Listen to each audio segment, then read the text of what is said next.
Welcome to Conversations with Big Rich. This is an interview-style podcast. These interviewed are all involved in the off-road industry.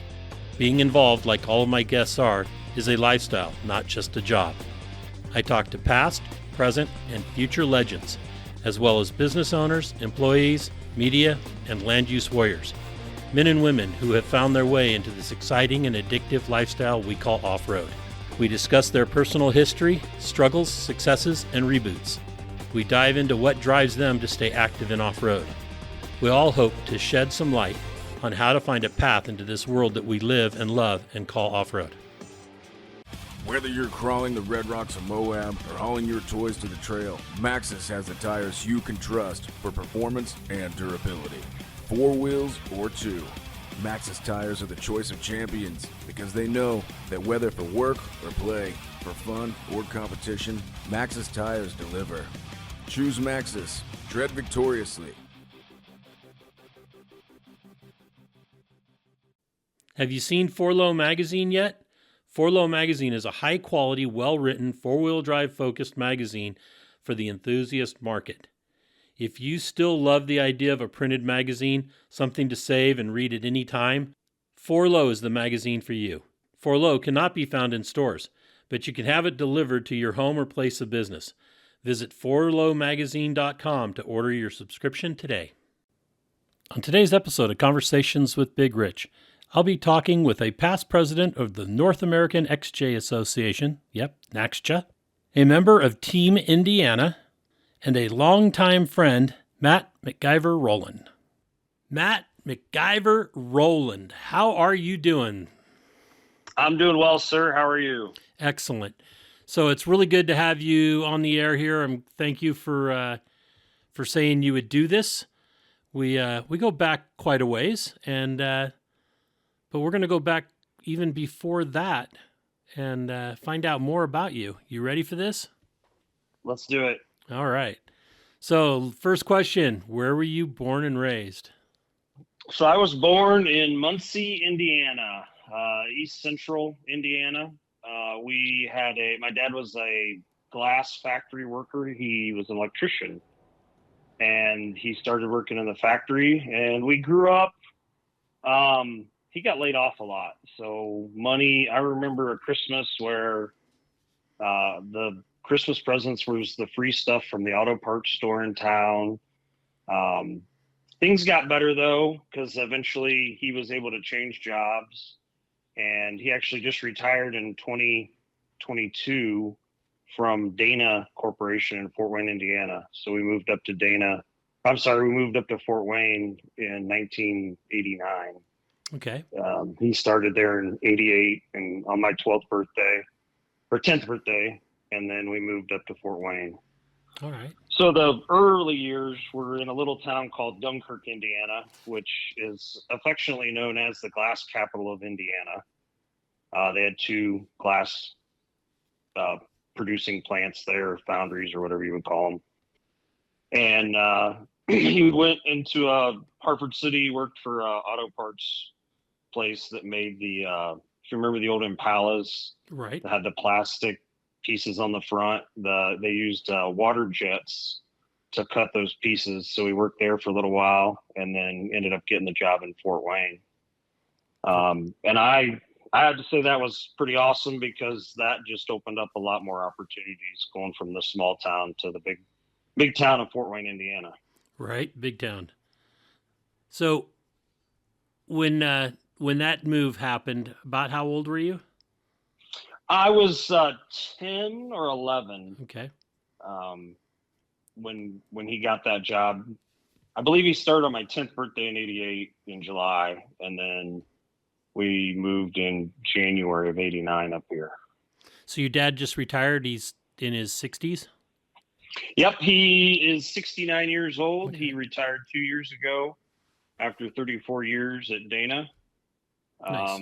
And that might be part of the reason why I've always had affections for Jeeps. It also might be the 1955 Willys pickup that he's had since he was a senior in high school in 1973. Oh, there you go. He bought it. He bought that truck when he was 18, and the truck was 18, and he still got it. And we've still got it, and we're hoping to do a father-son restoration on it here sooner than later. Well, that's pretty awesome. I wish I had my first vehicle. It was a 1954 Volkswagen Bug. Yeah, Nice. It was pretty cool, and but it's gone, along with everything else I've ever owned. when my parents met, my mom had a Bug, a VW Bug. I don't know what year it was, 70 something, I think, probably. Okay. But she had a Volkswagen. I do not remember it. It was long gone before I could remember cars. They had Citations, if you remember those, is what the family car was in the early days. Oh yeah, Chevy Citation. See, I'm just a couple years younger than your dad. There you go. So we, he and I, had that same high school time experience then. Yeah. Yeah. So Dunkirk, was it pretty rural, being a small town, or was it just like part of a bigger city, or what? It was rural. It was a 1 or 2 stoplight town, depending on if one of the 2 stoplights worked. That was kind of the joke. If one of them quit working, it'd be a 1 stoplight town, and then it was a 2 stoplight town. And what was it like going to school there? I know it was a very small years. school. Yeah, in the early years, the elementary school was very small. And there wasn't very many kids. It was, I can't tell you how many, but it was very small because it was a rural community. So there was kids that got bused in from Jay County. They came to the elementary school, and then the middle school was down the street, and then the high school was not in Dunkirk. I think it was in Portland, maybe. Okay. And you guys, was it like you lived in town, or did you live like out and about? Yes, we lived in town. We lived at 126 North Street, which that house has burnt down since. After my parents sold it, years later, we drove past and seen that it had burnt down. But it was in town, and it was a block away from the railroad tracks, and you could feel the trains come by. As a little kid, did you get a chance to go play around the railroad tracks? There's a story there that I won't go into. But no, my mom absolutely would not. But there was a field across the street from the house, between the house and the railroad tracks. And that's where me and my brother and some of the neighborhood kids would play baseball. Okay. And ghost runners and have bases and run around. I learned to ride a bike in that field. So there is some pretty fun memories of that field. And what did your family do when you were, in Dunkirk, when your dad wasn't working? Did you guys vacation, anything like that? What kind of fun? We didn't have a ton of money, so a lot of it was going to the big town of Muncie, Indiana, because that's where my grandparents lived and my aunt and uncle lived. A couple of aunt and uncles lived there. We had some family in Dunkirk, and so we would go over there, but it wasn't until we moved to Fort Wayne that I really remembered like family vacations. I think we went to Atlanta once. I have an uncle that lives down there. But otherwise, I don't remember too many vacations when we lived in Dunkirk. Okay. What was the move like for you, if you can remember? Because when you're really young like that, the friends that you have in the neighborhood, that might be on the same street or whatever, are pretty important typically. And then when you move to a larger town, did you miss your friends? Was it an easy transition? It was a transition that I did not and don't want to put my kids through. And I don't have any ill will towards my parents for it, because it was a great move in the overall picture. But at the time, I do remember, because I still have 1 or 2 people that I still keep track of from all those years ago. But yeah, I had to make new friends and change schools, different town. And it was 5th grade. which was an interesting, because that's kind of middle school, but kind of not, depending on the school system. Right. So it was still elementary in Dunkirk, but in Fort Wayne, it was considered middle school. So you had all the middle school things and changing classes and doing different things. And so it was, I remember just not being comfortable with it. And then my parents wanted to send us to a private Christian school, but we couldn't get into it. So we had to do a semester at the public schools in Fort Wayne. And then when I started sixth grade, we moved to the Christian school. So there was 3 schools in like 2 years, or in like a year. And that was frustrating. And again, I don't have any will towards my parents for it, because they were just doing what they thought was best. Right. And in the end, in the whole bigger picture, I'm glad we did what we did and where we are, because the opportunities that have come from being up in Fort Wayne have been awesome. So then when you moved to Fort Wayne and the public school there, was it, I would imagine a lot more students, probably more diversity. Was that the case? Not so much. No? I don't really recall much about the public school, Okay. because I was only there for 1 semester. I am not in contact on a regular basis with anyone from that 1 semester. I did have a teacher that was awesome. He's since retired. I've never talked to him since, but I remember him being pretty awesome in that 1 semester. But then when we went to the private school, it was smaller and a lot like the country school that we had, the elementary school that we had come from.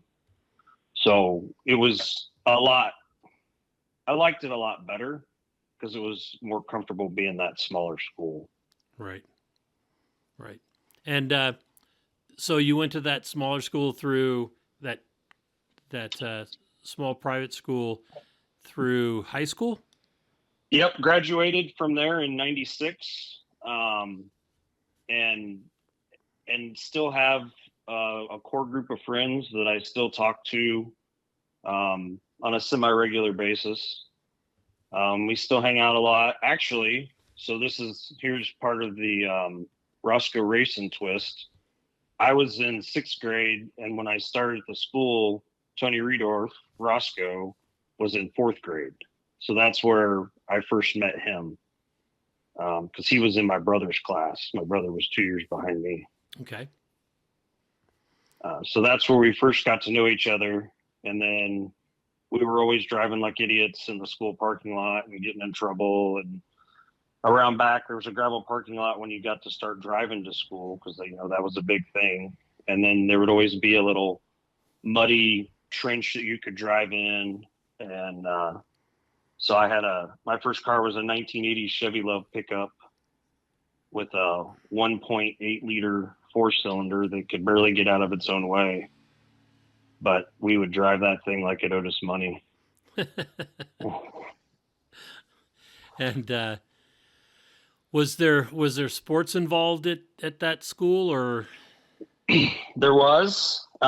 There's actually a front page article that I think I've posted on Facebook a couple times over the years. But my freshman year in 1993, we had 8 people on our basketball team, and Indiana back then was not class basketball. If you remember the old movie Hoosiers, where the small school takes on all the big schools, that's what it was, and that's what we were. And my freshman year, the first game of sectionals, we lost to the big high school in Fort Wayne by over 100 points. Oh, wow. Yeah, so you learn to be humble when it comes to situations like that. When they have folks on their team that can literally jump over the top of you and slam dunk a basketball. That's when you just have to play with more grit. Yes. Elbows as they fly over the top of you. Yeah, very, very humble. And then we set the state record for the most basketball games lost in a row, and I don't know what that number was. It was in the 80s, maybe 100. I'm not sure. it had been an ongoing thing, and it wasn't until my junior year that we actually won a basketball game.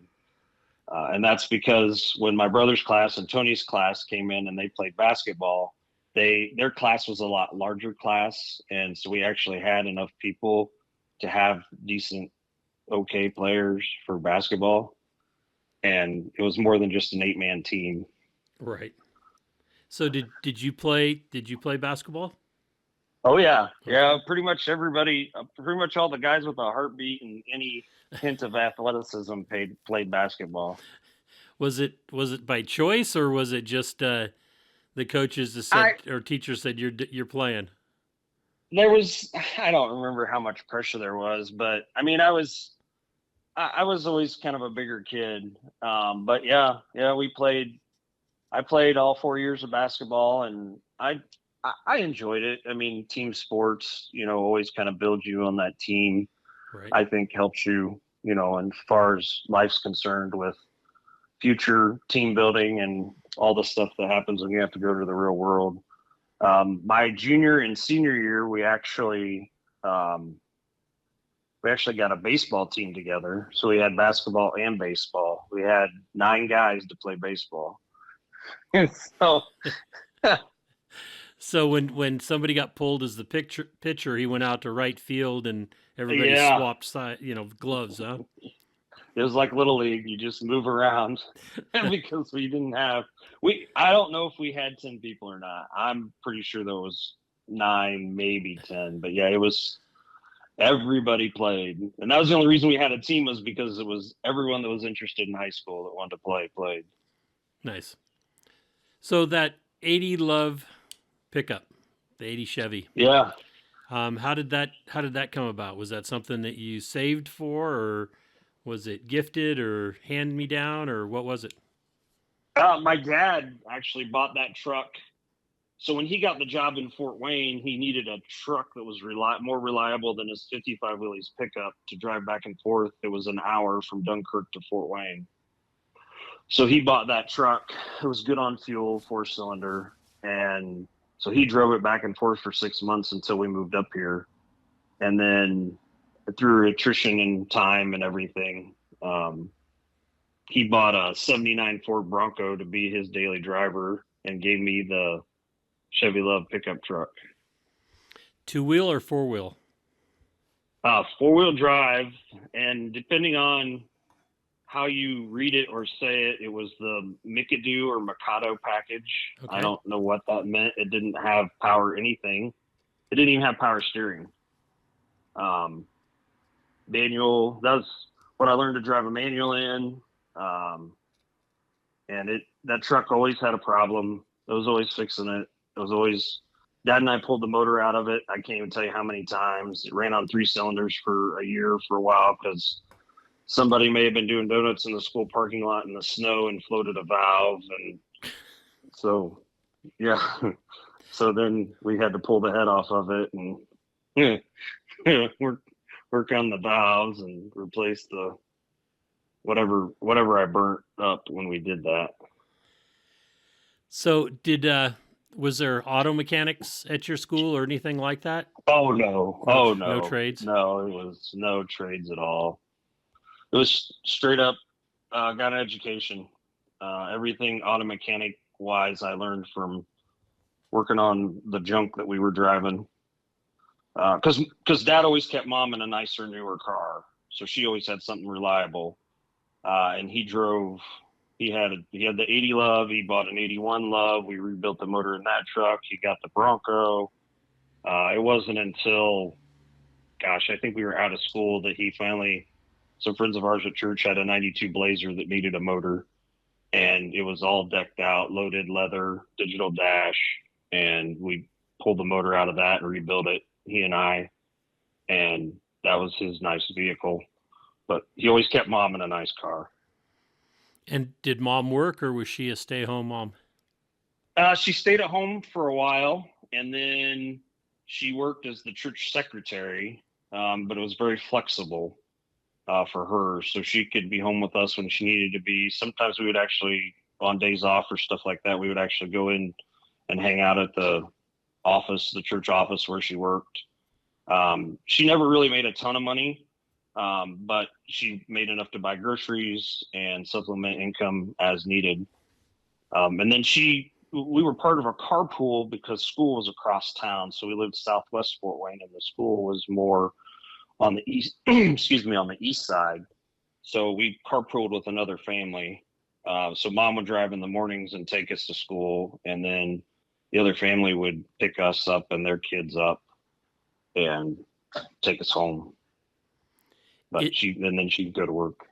It was a lot different back then with things like that. We live right by the high school here in Placerville, California. And I mean, we're within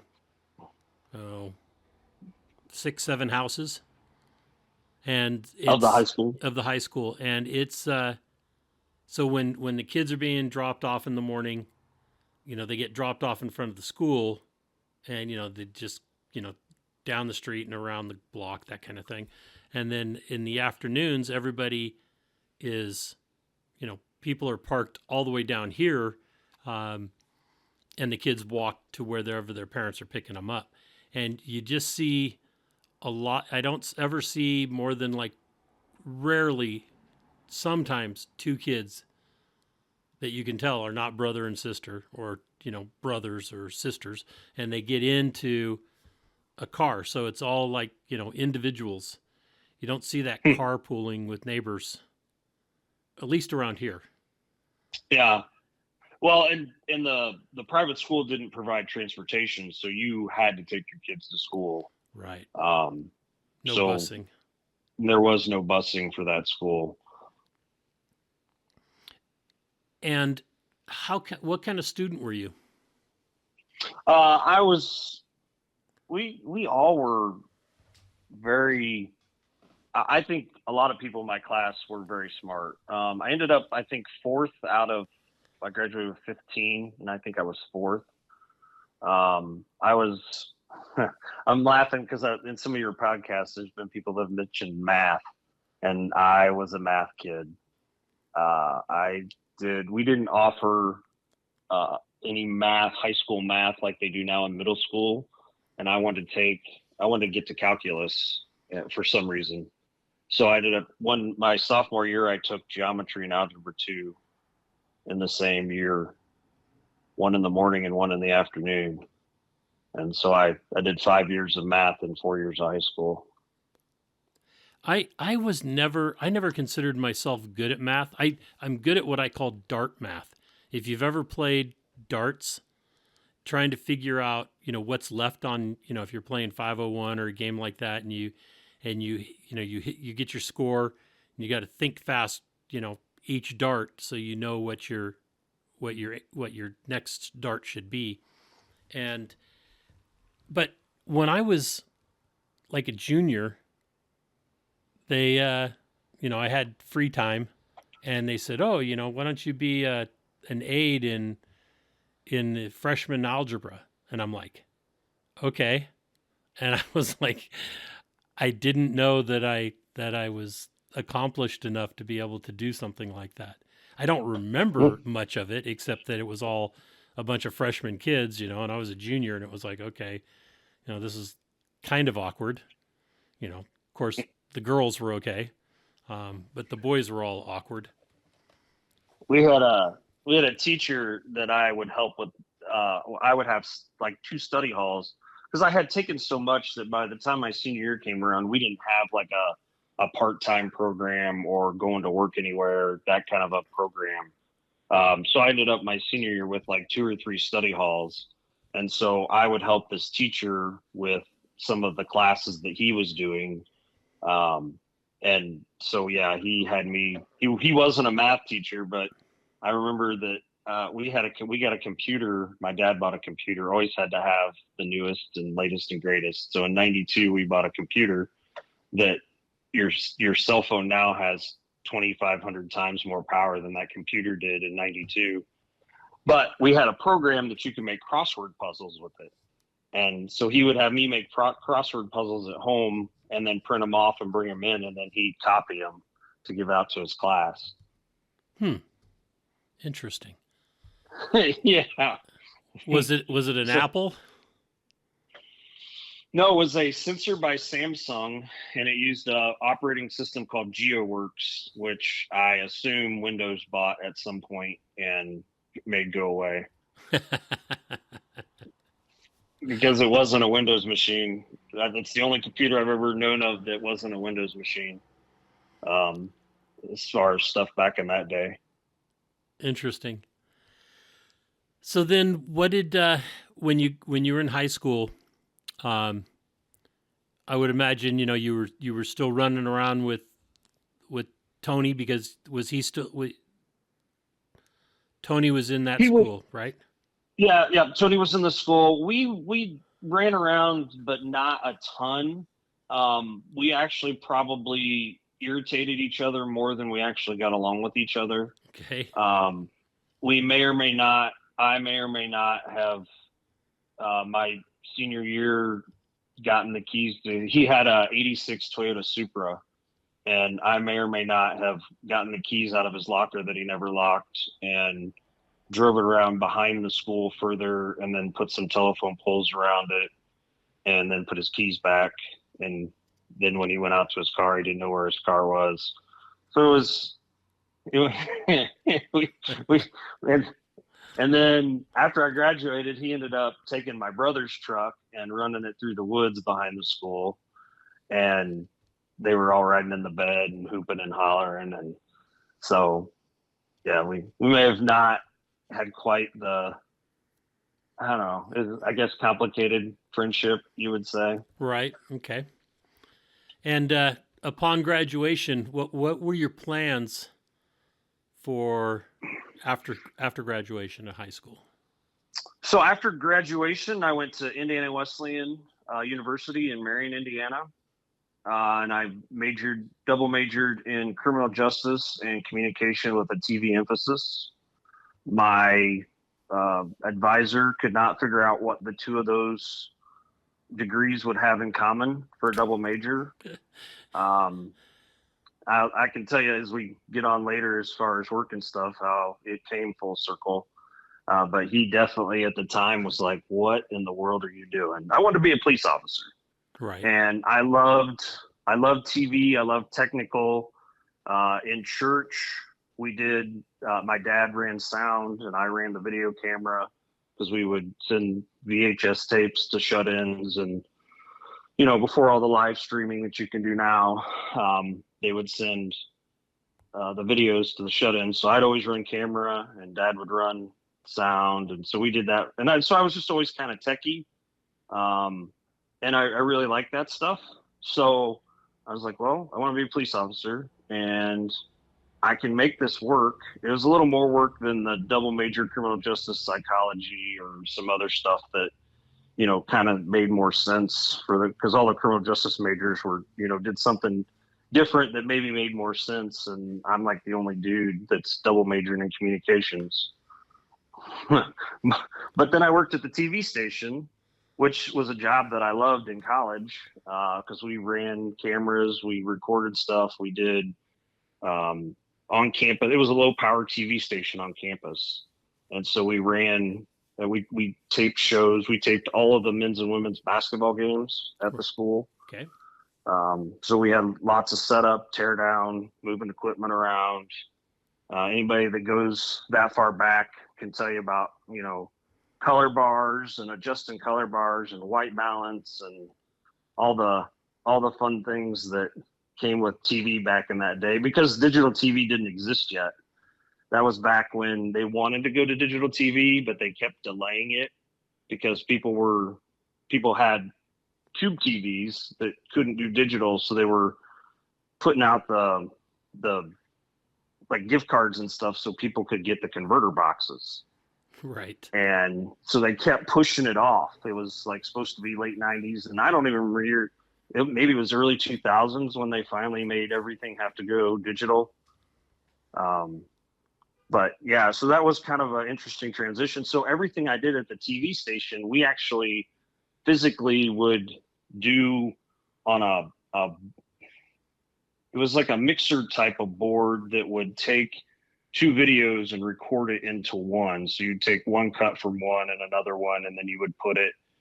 And then everything was recorded on SVHS and Betamax, which was like the industry standard for commercial Betamax. And then as we got to my senior year, we started using digital 8mm. And then we had this machine called a toaster flyer that was as big as a refrigerator almost, that was a computer that you could put your tape, your 8mm, into the computer as a file, and then you could cut and move them like we do on our cell phones now. Right. But this was in 2000, 99, 2000, and we were taking these huge files and saving them on this monster of a machine. And then we could do graphics, but it was Adobe was just a thing back then. And so we could make graphics and do different things. And like my senior project for communications was an actual video that I made of a friend of mine's hockey team. He was a senior in high school. I knew him from church, and I made a video for his hockey team from the season, and then gave copies of it to all the kids on the team. But you had to record it all individually on this machine. All this stuff that would take so little time now that you could do with your iPhone. And it was so much more work back then. So when did you meet your current wife? I did not meet her until 2008. Okay, so we got some time till we get to that point. Yeah. I didn't meet her in high school or college. It wasn't until later, and I really didn't talk to a ton of the people from high school while I was in college, because I was in Marion. I was an hour away. A lot of that didn't really kind of come together until my senior year of college.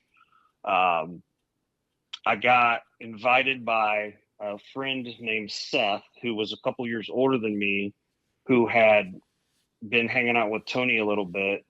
And Tony bought a 99 TJ and started taking it to the Badlands. And he bought the Jeep brand new. It was a 4-cylinder. He bought that thing brand new. And it was in I want to say it was the summer of 98 or 99. I actually rode with him to the Badlands on a Jeep trip from Fort Wayne. We drove down and wheeled for the weekend. And the Badlands back then was way different. Badlands Off-Road Park in Attica, Indiana. Right. Was a lot different, obviously, than it is now. But I got hooked on the whole wheeling thing. We had never really done it. Like, I'd never really gone wheeling before. And went out with Tony that weekend. It was a club that had an event, and we had a blast. And how long did it take you to go out and buy your next 4-wheel drive? So at the time I was driving by this time I had gotten Dad's Bronco, the 79 Bronco. And we still had a love truck. And I told Dad, I said, I'm buying a Jeep. And he's like, oh, okay. He was not against it because, he still got that Willys. I found a 95 Jeep Cherokee, and I bought it in December of 99. So it would have been the winter, basically, of that summer. I finally got my ducks in a row and bought that Cherokee stock. So it would have been 4 years old. It had 80,000 miles on it. No power, nothing. It did have air conditioning. But it was what I could afford. It didn't have air conditioning. You mean it didn't come with it, or didn't function? No, it did. It had air conditioning, but it didn't have any other frills. Okay. It didn't even have cruise control. It didn't have power windows, power locks. The only thing really that it had was air conditioning. Okay. And What was it that attracted you to an XJ? Just cost? Yes, I tried to buy a TJ, and I couldn't get qualified to buy a newer, nicer TJ. So I had to buy a 4-year-old Cherokee. That's what the bank would let me. I mean, I had a little bit of credit, but not a ton. Right. And, so that's what I could put together. It was this little car lot on the north side of Muncie. I had seen it there, and my mom came down from Fort Wayne to help me get the car back, or, to shuffle cars around so that I could buy it. And we bought that thing in December of '99, and on Y2K, within 2 weeks, we were wheeling it at the Badlands for January 1st, 2000.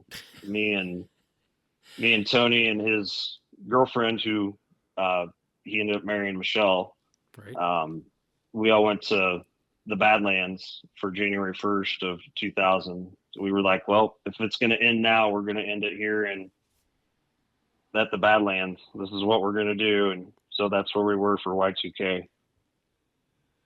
And that was kind of a disappointment. Nothing really happened. Yeah, nothing happened. Nothing happened. I know people that built bomb shelters and stocked them and all this kind of weird shit. And I'm like, dude, why? What's you really think that we're technologically set up to where this thing is going to shut down everything because of, we weren't that advanced in computers yet. No. It was because we watched the ball drop in the hotel room in Lafayette, and it was just like, okay, let's life goes on. Excuse me. So that trip, the Jeep, I can't remember if it was that trip or the next trip, but the first trip I took to the Badlands, the Jeep was stock. The second trip, which was a couple weeks later, the Jeep had a 3-inch rough country lift on it and 31-inch tires, General Grabber tires. I bought the $200 rough country add a leaf with the coils with the shocks, and that's what we put on the Jeep with 31-inch tires. Ballin'. And I still have a picture. I still got some old pictures of it, but that trip with the 31s was still within 31 days of the temp tag on the Jeep. It still has a temp tag in the back window in the picture. couldn't get the TJ, but we're able to fix up the XJ. Oh yeah, the XJ was a better route anyway. Well, I could afford the 6-cylinder, and the TJ I was going to get a 4-cylinder. There you go. And it was all downhill ever since. Right. So then, speaking of that, what were you doing for work at that time? So after I graduated college, I started working in Delaware County as a dispatcher. So that was my first. I did that for 2 years, and my uncle was a Muncie police officer, and so I lived with him for a minute, and then I got my own apartment. And then eventually I was like, I want to go back to Fort Wayne. So the opportunity came up, and I got a job with Fort Wayne in dispatch in 2002. So I graduated college in 2000, and then I got a job in dispatch in Fort Wayne in 2002. So I was in Delaware County, Muncie area for 2 years, moved back to Fort Wayne, and dispatched up here. And the money was like twice as good up here as it was in Delaware County at the time. Nice. And you got to use that studying of communication, being dispatched. Yeah. Yes. And then in 2005, I got on the police department in Fort Wayne, and I'll have 20 years next May. Very good. Very good. Congratulations on that. Thank you. I have to give it to you guys in law enforcement. I would not go into law enforcement for my life right now. Things are just too crazy. It's we've definitely worked hard in Fort Wayne at recruiting to get new people for the police department. It's been a giant road, and the department's done a lot of good things to help. And we've got a full-time recruiter, and I don't know how far you want me to get into the weeds on this, but I'm do our drone program now. I'm not in charge of it, but I'm assigned full-time to the unit. And we use the drone stuff a lot for recruiting as well, because the kids and younger adults love to see the drones. And so that's one of the things that we use when we do demos and stuff.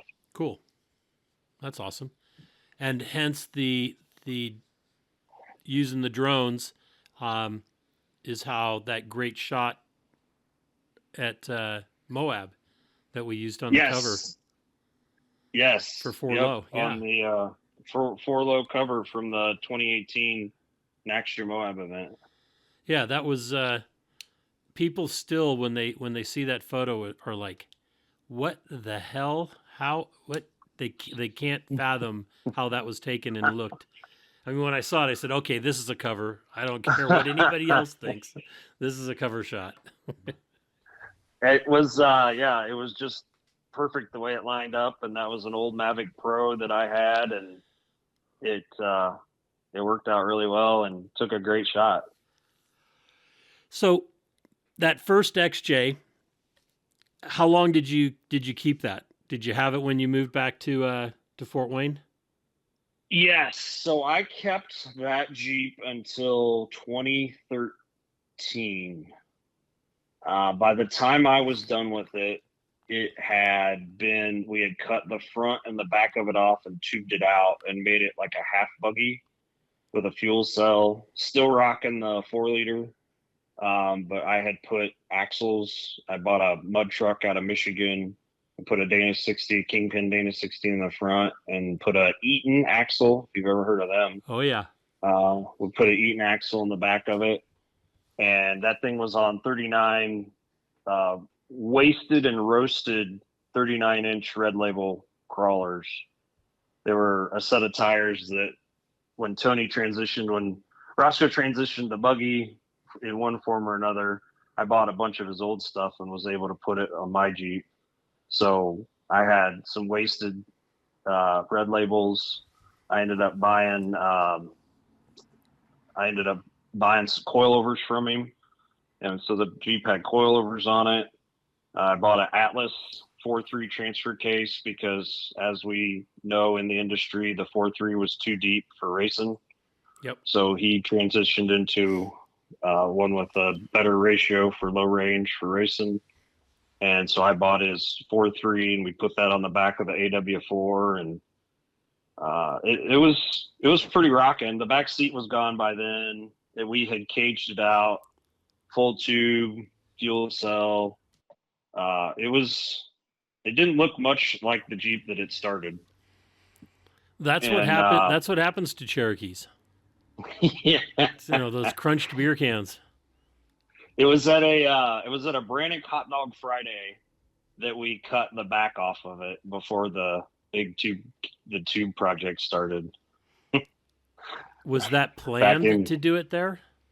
Yes. Okay. It was all planned in all regards, as far as cutting it off and leaving it there and all that night. But yeah, there's pictures of me with a Sawzall on the roof, cutting the back of it off at a Hot Dog Friday. That would have had to have been, oh my gosh, 07, maybe 08, I think. No, maybe earlier than that, 04, maybe 04, 05. I don't know. It was one of the first times that Stan had ever put a Hot Dog Friday. He had been doing them, but this was in those early days of Hot Dog Fridays. Okay.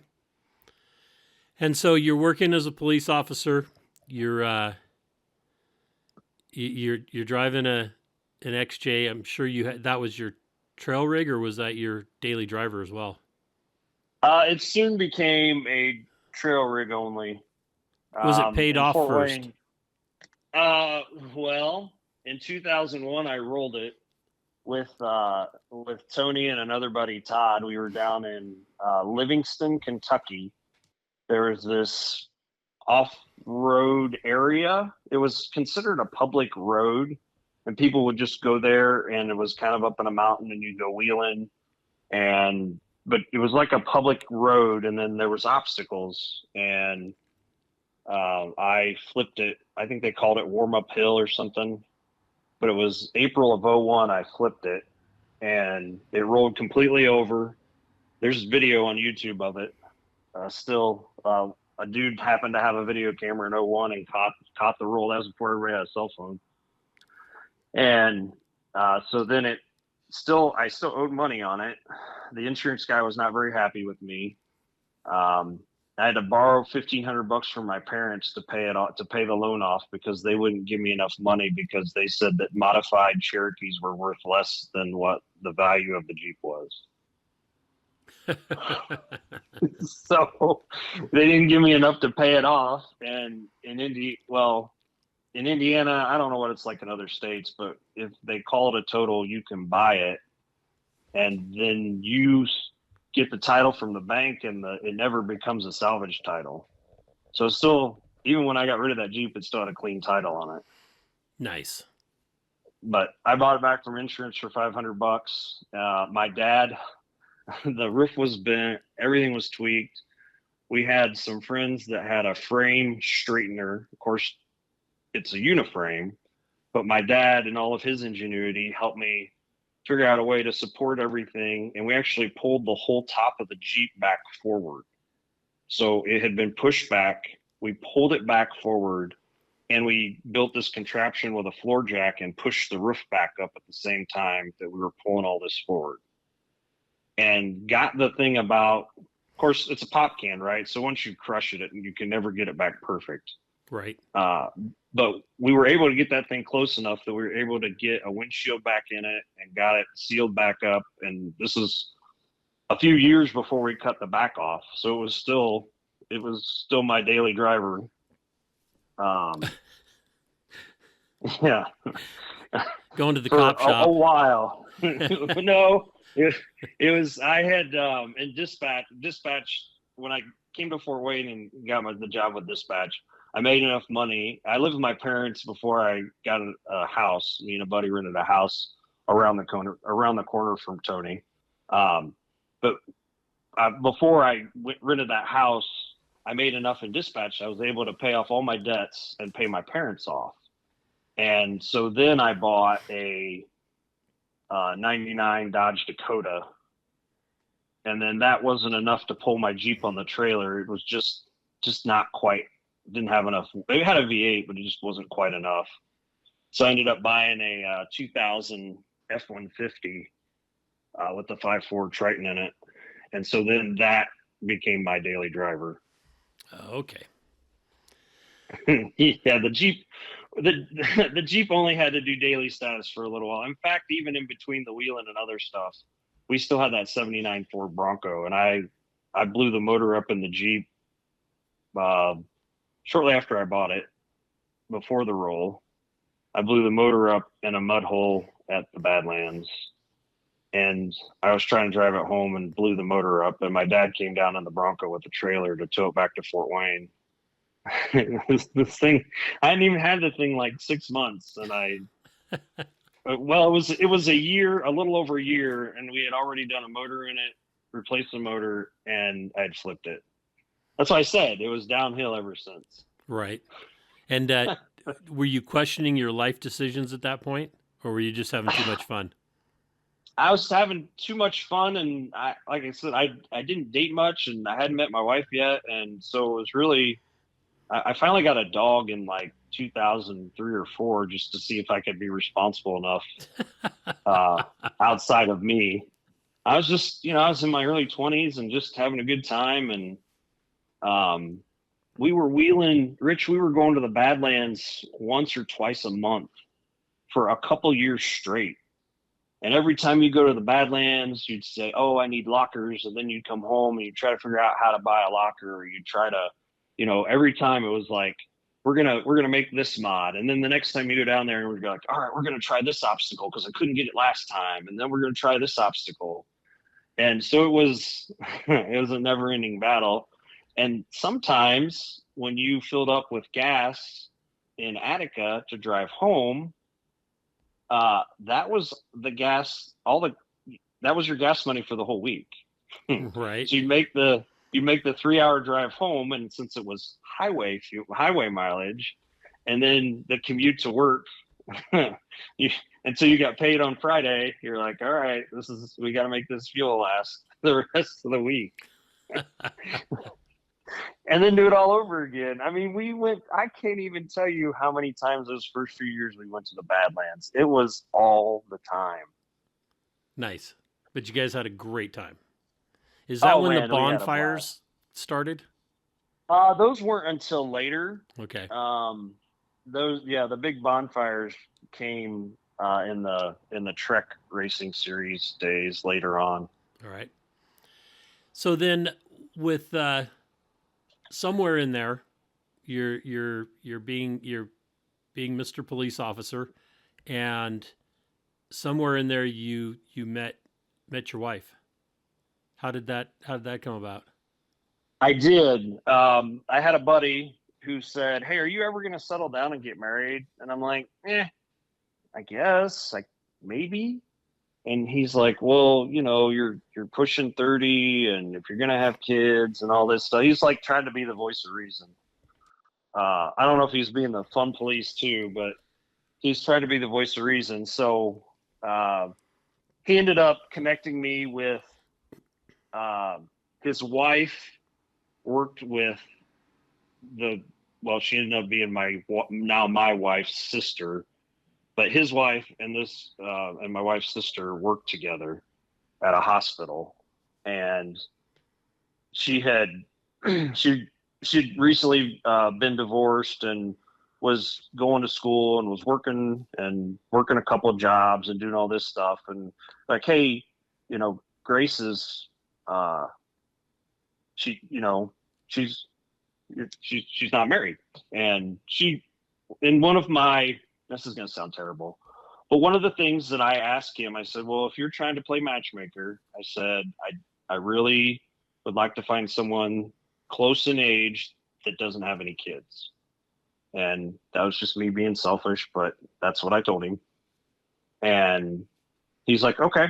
So she didn't have any kids. So we went out on our first date.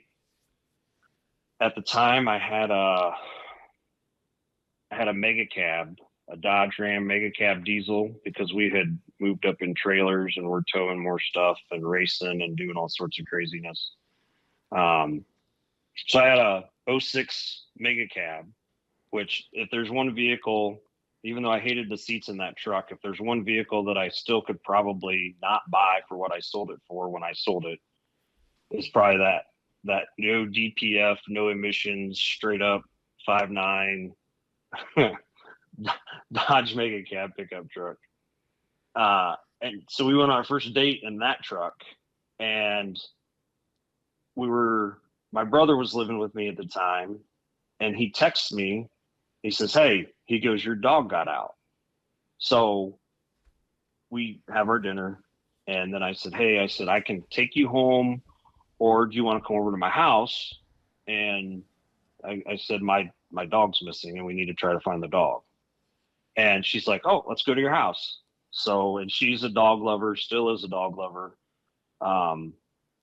So she came over to the house, and we looked for the dog for like 2 or 3 hours. Never found him So I ended up taking her home, and then when I came back, the dog finally showed back up. But so it was kind of an interesting first date story, I guess. So my question is, was that with your wife, or was that date with your wife, or was that date with your wife's sister? No, that was my wife. Okay. My wife. The sister was already married. All right. Okay. But they were the ones that played matchmaker between my buddy, his wife, and then my wife's sister, Olivia. Okay. They were the ones that played matchmaker to meet my wife, Grace. Okay. And how long you guys been married now? What year did you say you got married? We got married in 2011. Okay. So our first date was in December of 2008, and then we got married in 2011. So we're coming up on 14 years in March. We got married at the Badlands in Attica in the rock quarry. And she went for that. It was her idea. Excellent. Yeah, I was going to get married in a church. And so the year before, we've missed a big chunk of NAXJA here. Yes, we did. So I'll take a step back for a second. I've been involved with NAXJA since 2000 is when I joined. I bought my Jeep in 99. The first Winterfest was in February of 2000. I actually went to the event, but not as a participant because I wasn't sure what was going on with the club. But I was there, met some people that I still know to this day.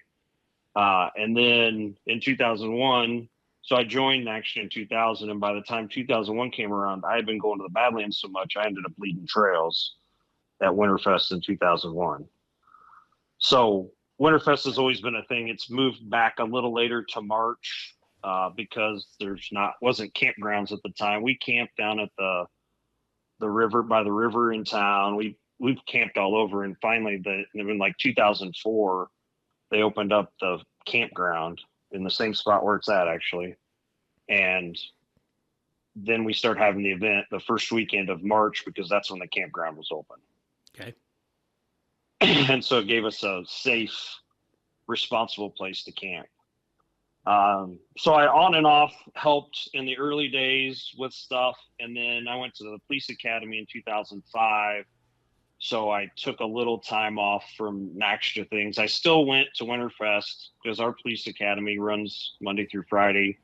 And so the weekend of Winterfest, I actually drove down Saturday morning, wheeled the trails, went to the raffle and stuff, and then drove home. So I was there, but I didn't take a Jeep. I just showed up because I was in the academy and, lots of other more higher priorities when it came to getting through the academy in 05. Right. But ever since then, I've gone to every Winterfest that's been held at the Badlands. And so then obviously, naturally, when I met Grace in 2008, she came with me to Winterfest in 2009.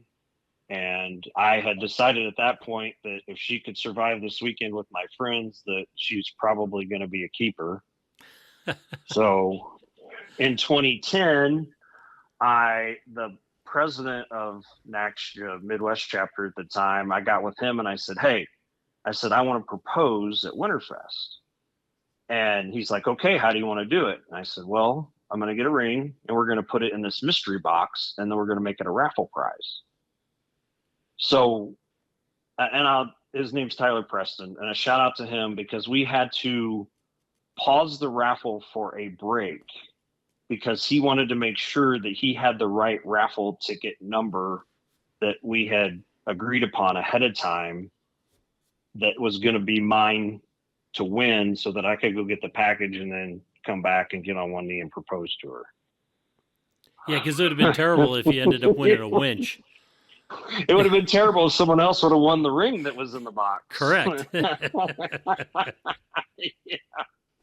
Or a bushing kit. So, and that's on video. It was caught on video. I had it all set up, made it all work, made it all happen. And then once obviously you get engaged, you start, well, what are we going to do? When are we going to get married? How are we going to do all this? And the church that I had grown up in had recently been sold, I guess, or the church itself was changing buildings. And so we didn't quite have the access that I wanted to that church. And she didn't care if it was a church wedding. And she's like, let's just get married at the Badlands. So finally, at some point in there, we decided, okay, well, we'll do this at the Badlands. So we got married on a Saturday afternoon in 2011, March 5th, 2011. We got married at the Badlands in the rock quarry, officiated by his name on the board was Rev Den because he had a license to marry folks. And that'll be 14 years this March. Nice. So And then the next Winterfest, we announced we were having our first kid. So, whose 12th birthday will be next week. Very good. Very good. Yeah. So it was like every year there it was like got engaged, got married, announced the kid, and then they're like, "What are you going to do?" And I'm like, "I'm done announcing things right now." So then, let's talk about NAXJA. You weren't only just a club member, didn't you? Get into like the board and all that kind of stuff. I did. So we in 2001. So in the early days, they had an events coordinator. So I was involved a little bit back then, and then that office kind of went away with attrition for some other things. And so it wasn't until late 2000s, 2009, 2010 that I kind of got back into it again. I was still always involved, still always a member. And then in 2011 or 2012, I became NAXJA President. I was elected NAXJA President. And that was of the national NAXJA. We have chapters as well. And I didn't do chapter leadership until a little later, and then I was doing both. I was NAXJA President and Midwest Chapter President. I did membership. I still kind of been doing membership. I took a step back a few years ago just to kind of slow down because work kind of was more busier than it had been in the past. So I'm still in the National BOD actually to this day. I'm a member, a BOD member at large, and then I'm on the Midwest chapter as the treasurer. So off and on various roles I've had. I helped plan 2 or 3 of the Moab events. So if you know Richard Gaithier, Goatman, yep, he's been yep. So he was NAXJA President in 2013-ish, or before that. He had been president, but he helped plan the 13 event. He and I planned that one. And then I planned the 18 and 23 Moab events. So we go to Moab every 5 years with 03, 08, 13, 18, and 23. I'm going back in 28. I don't know what NAXJA is going to look like in 2028, but as long as I'm still above ground, I'm planning on going. There you go. And you still are an XJ owner then? I am not. You're not. So when I became president in 2012 or 2013, I think, I actually traded the Cherokee because we had just had our first kid in October of 2012, and there was no back seat in the Cherokee anymore. And so to go wheeling, I was going to need something to go wheeling. And so I actually traded it right before we went to KOH in 2013 for a side-by-side. And then I ended up selling the side-by-side, and I bought a LJ. So okay. I had a LJ, and it had a back seat, and it didn't creak. It didn't make any noises. Well, how do you know it's running? Yeah. Yeah. So the LJ became the family truckster for wheeling for several years. Very interesting. We changed the bylaws for NAXJA. I was NAXJA president when all this happened. And so we changed the bylaws to say own or have interest in an XJ. Okay. And so we took away, it's still NAXJA, it's still everything that it stands for, land use, all the stuff that we've donated over the years, all the things we've been a part of, all the stuff we've done with Del Albright, all the donations that we've made. It's still NAXJA, but obviously the Cherokee hasn't been made in 25 years, 24 years. So we had to kind of reinvent that a little bit. So there's still a lot of Cherokees out there, and there's still a lot of people with Cherokees in the club, but we made it so that folks like me that had transitioned on to something else vehicle-wise could still be a part of it and still a member, still with everything we support, everything we do. It doesn't matter. We don't, half of Winterfest now is not Cherokees, and that's okay because we're out there to have a good time. Yep. In fact, the Midwest chapter's getting ready to have in March of next year. It'll be our 25th anniversary of Winterfest. So we've been doing the same event for 25 years. Wow. Sounds like a story for the magazine. Well, yeah, maybe. Yeah. Very much a possibility. We're working on planning some big stuff and some throwback stuff and trying to see what we can make happen.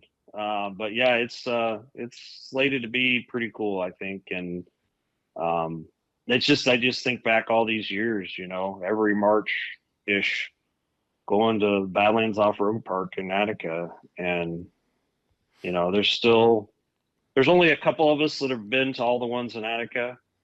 But there's a lot of people that have been coming for, 14, 15, 16 years, even, for a long time. And it's for an event, event like that in the Midwest, it's always very popular. And I think it's because people are shut up all winter and don't really do any wheeling. And there's like this little chance. And we've had some that have been 70 degrees. We've had some that have been -10. But we still always get a giant crew of people, always 100+ people that come to even we missed COVID because the week after Winterfest in 2020 was when everything shut down. And then we went the whole year and came in 21 and everything could not be normal, but we could still have our event with very little issues. So we were able to do it every year through with the COVID. And so it's been awesome. Great. So one of the last things I want to talk about is your nickname. How did you get the McGyvr? nickname McGyvr? So I don't know if it was Roscoe that gave it to me, or usually it was because I always had what somebody needed. It wasn't necessarily made out of nothing like the TV show. It was more because I used to carry like two big storage containers, Rubbermaid storage containers full of stuff. Like if someone blew a ball joint on a 30 because they destroyed the U-joint, I usually had ball joints. It was more about I did make a vise that fit inside a receiver hitch that I had at one point. So it was more about usually carrying too much stuff than it was the necessity of McGyvr, which, McGyvr drove a Wrangler, right? It wasn't until 2013 that I actually had a LJ Wrangler. There you go. So what's in the future for you, Matt? What do you see? Where do you see yourself in, say, 10 years? Your kid will be 22. Yeah, I don't know. 20 years in law enforcement. We'll see what comes of that. The drone thing's kind of a thing. On the law enforcement side, been doing some stuff, teaching on the side. I don't know when or how that's gonna. Retirement at 20 is not as cool as it was, 30 years ago when they had 20 and out. So, but at some point, somewhere along the line, maybe some private sector stuff. It's hard to predict, with the economy and stuff. The one thing that's always been for sure in my life the last 20 some years with dispatch and police and all that is that I always get a paycheck every 2 weeks. It's even the economy, good or bad. They've never laid off officers or dispatchers since I've been on. So it's always been a sense of, you're going to get paid, which is always good when you're building Jeeps. And, we didn't even talk about all the racing that we did and the KOH trips and, going with Brannick and Roscoe racing and doing KOH and, all the stuff that was really where we spent some crazy money and travel and everything else. So in 10 years, I'm not really sure. I just kind of still doing what I'm doing. I don't know in 10 years that I'll still be working for the police department, but for the not so distant future, I'm definitely, but maybe doing something on my own. I haven't been to KOH since 2017. That was after so Tony died in 2016. Right. In a freak accident. So he's been gone 8 years. And we went to KOH in 2017 because Brandon Haynes bought his buggy and raced it. And I had been there when he raced his buggy in 2011 and 2013. And it finished. Every time that buggy went out there, it finished come hell or high water. And in 2013, he ran the last 100 miles of the race with a paracord 5150 cord for a throttle, and still finished the race. And then Brandon went out there and in 2017, and so that was a pretty emotional finish when Brandon finished in the buggy. But I'd like to get back out to KOH again. I've made it to the Badlands since they've come back with the Badlands races again with Ultra 4. I've made it to that. So I still like to do the races, still like to spectate. I still help a little bit from time to time. We don't quite race like we did, except, go-karts in the backyard, or we were at Terhune's house a few weeks ago racing go-karts, which Terhune, and that just kind of fits in together, doesn't it? Oh, yes. Absolutely. So it's we still like to have fun. I got some go-karts, so the kids are going to start riding them. They've got some ATVs, some 110 ATVs that we ride around. We moved out into the country 4 years ago on 3 acres and have a nice house, and so the kids are able to be kind of spread out. I'm able to let them do what they want in the backyard, and ATVs, go-karts. And so some of it might be still chasing them. I mean, my son in 10 years will be 19, so he'll just be out of high school. So it'll be chasing them around for a few more years, whatever they want to do sports-wise and that kind of thing. Very good. Well, one more thing. Sure. So the actual connection between criminal justice and communications, yes, is that when I got on the police department in 2013, I got on our hostage negotiation team, and our team with the negotiation bus has a lot of things that all related back to a low power TV station. And that's where the actual full circle moment came for me, when I got on that team and I'm in this bus and I'm trying to make a monitor work and I'm trying to get this to work. And that's where it all came full circle. I was like, if my advisor, Bob Otis, if he knew what I was doing right now, I'd be like, look, we put this together. It came full circle. That's awesome. That's great. And so what is your motto in life? Is there something that you live by? I wish that you had asked me this question a little earlier so that I could pull it up and read it to you directly. But the motto goes something like this. My idea of a beautiful vacation is a few good friends and a few good Jeeps, and an off-road destination. Amen. I like that. The actual quote comes from Cole Quinnell. Okay. When he was editor of Four Wheeler Magazine, or Four Wheel Off-Road, I can't remember which one, but they were getting ready to launch Ultimate Adventure all those years ago.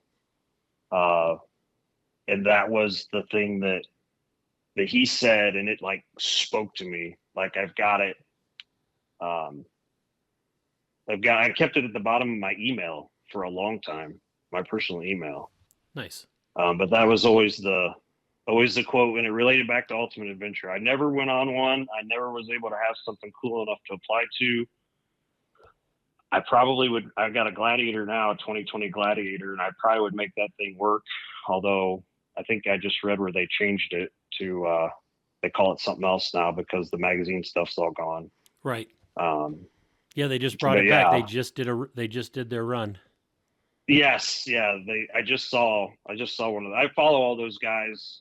I was looking through the names of all the people you've interviewed from this podcast, and I'm like, I can't believe that my name came up for this podcast, because I was looking through at all the guys that have, like, you know, put magazines. I was into the magazines for all those years. My dad had some magazines from like the 80s. He got Four Wheel and Off Road for 1 year, and then I started getting them when I was in high school. I got all of them. You name it, I got them all. And that's probably where I got the little bit of a bug to write a few articles here and there. I've had the one for you, the one article and picture, and I've done a couple other ones. But in 2001, Ken Brubaker covered NAXJA Winterfest in 2001, and he rode with me with his kid. Now his kid's got to be in his 20s, probably pushing 30 by now. But he rode with me and took an awesome picture of my Cherokee going through this stream. And that was a full circle moment as far as, you know, all the stuff that I had ever read and all the builds and all the stuff that, you know, I'd seen in all the different magazines from Four Wheel and Off Road, JP, you know, all those magazines. It was like a full circle moment. And so then getting a cover photo, I was like, yeah, this is pretty awesome. Especially to do it in a drone, you know, being the drone guy that I am now, and I fly drones every day at work. So yeah, that was all kind of a full circle moment of stuff. Awesome. And it's been a lot of fun. I'm trying to keep the fun up and keep the kids having fun.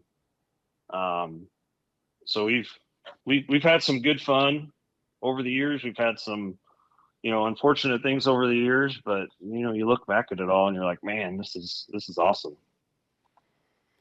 Keep the dream alive. Yeah. My daughter, who's turning 12 next week, I said, my wife's got a F-150 and it's a few years old now, but I said, we're gonna try to keep that for you, so when you start driving, you can drive the F-150. And she looked at me and she goes, I want your Gladiator. And I was like, good girl. yeah. So I'm like, is this a good thing or a bad thing? Oh, that's awesome. Well, Matt, I want to say thank you so much for spending the time and sharing your life and everything with us. And I really appreciate it. I just want to say thank you. Listen to your podcast. I haven't listened to every episode, but a lot of them. And it's just, you know, to be put into that category of some of the folks you've talked to over the years and seeing people what they've become. Levi Shirley, I was at the XRA race in Alabama when he wadded up the Diablo buggy. You know, seeing people like the Gilbert brothers, they started in Trek at the Badlands, and all these folks that, you know, have been able to do some amazing things in this sport and continue to push the limits. And to be included in a podcast with those folks is pretty awesome. Well, it was my pleasure, and I'm glad that we got to do this. Yeah, thank you very much. All right, you take care, and I will let you know when this is going to air. All right, sounds great, sir. Thank you. All right, you have a great evening. Thank you. You too. Bye-bye. Bye. Well, that's another episode of Conversations with Big Rich. I'd like to thank you all for listening. If you could do us a favor and leave us a review on any podcast service that you happen to be listening on, or send us an email or a text message or a Facebook message, and let me know any ideas that you have, or if there's anybody that you have that you think would be a great guest, please forward the contact information to me so that we can try to get them on. And always remember, live life to the fullest. Enjoying life is a must. Follow your dreams and live life with all the gusto you can. Thank you.